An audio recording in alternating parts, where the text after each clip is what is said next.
Alors les opérateurs relationnels sont des opérateurs qui donnent un résultat booléen. Est-ce que c'est vrai ou est-ce que c'est faux? Il s'agit d'évaluer si des choses sont égales, différentes, inférieures, supérieures, supérieures ou égales, inférieures ou égales. Comme par exemple, est-ce que 20 est inférieur à 30? Je vais par exemple créer une variable de type booléenne. Est-ce que c'est vrai? 20 inférieur à 30. Le signe inférieur est un opérateur relationnel. Si j'affiche le résultat,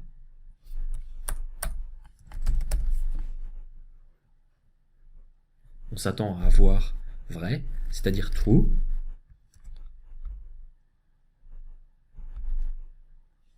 C'est vrai. Maintenant, est-ce que 20 est supérieur à 30?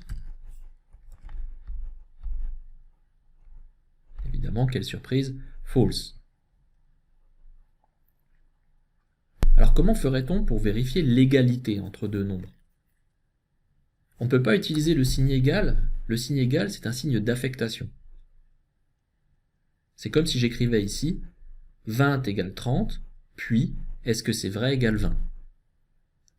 Non, pour comparer deux choses, on utilise le double égal. 20 égale 30. Est-ce que c'est vrai égale 20 égale 30? La première chose qui est évaluée, c'est 20 égale 30, ce qui retourne probablement false. Et est-ce que c'est vrai va donc recevoir la valeur false. Donc si j'affiche le résultat, false. Comment vérifierait-on maintenant que deux choses sont différentes? Eh bien, on va utiliser le point d'exclamation. Point d'exclamation égal veut dire n'est pas égal. 20 n'est pas égal à 30, c'est vrai, 20 n'est pas égal à 30. Et la variable vaut donc true.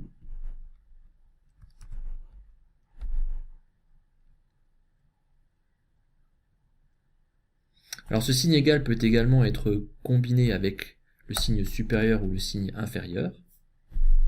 Est-ce que 20 est supérieur ou égal à 30? Probablement pas. Est-ce que 20 est inférieur ou égal à 30? C'est tout à fait vrai.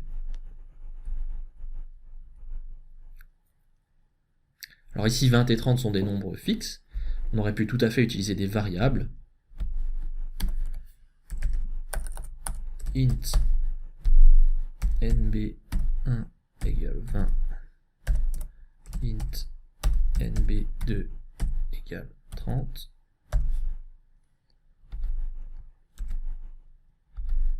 est-ce que nb1 est inférieur à nb2?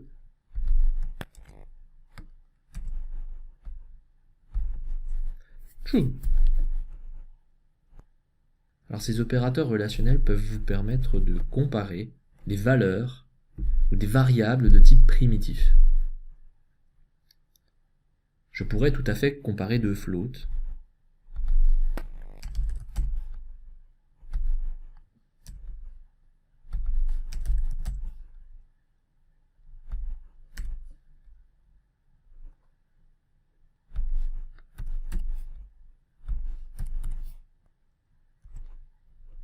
Voilà, le résultat attendu ici est vrai.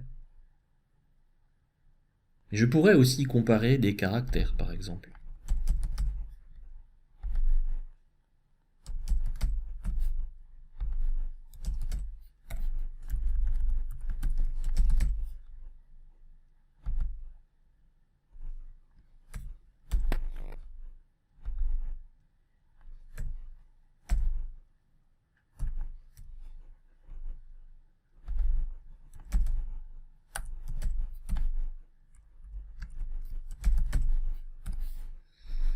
Alors, pour comparer des caractères, on s'imagine bien comment vérifier qu'un caractère est égal ou différent. Char1 égale char2, vous imaginez bien que C ne vaut pas Y, et le résultat est false. Est-ce que char 1 n'est pas égal à char 2? Imaginez bien que le résultat est cette fois true. Mais est-ce qu'on pourrait utiliser supérieur ou égal? Eh bien tout à fait. Parce qu'en réalité, les caractères sont ordonnés. Un caractère est encodé comme un entier.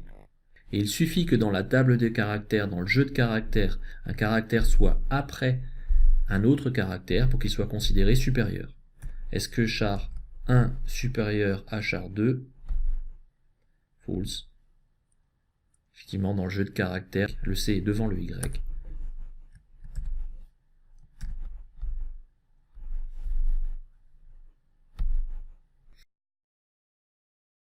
Et puis, vous pourriez utiliser des variables de type booléen.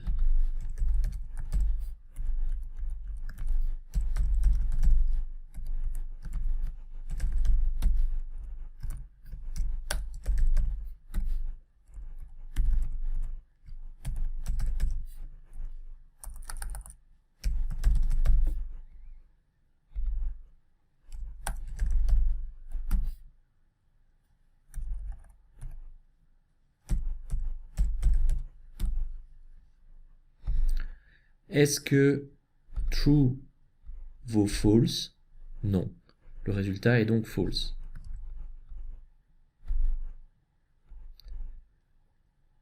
Est-ce que true est différent de false? C'est vrai. Le résultat est donc vrai.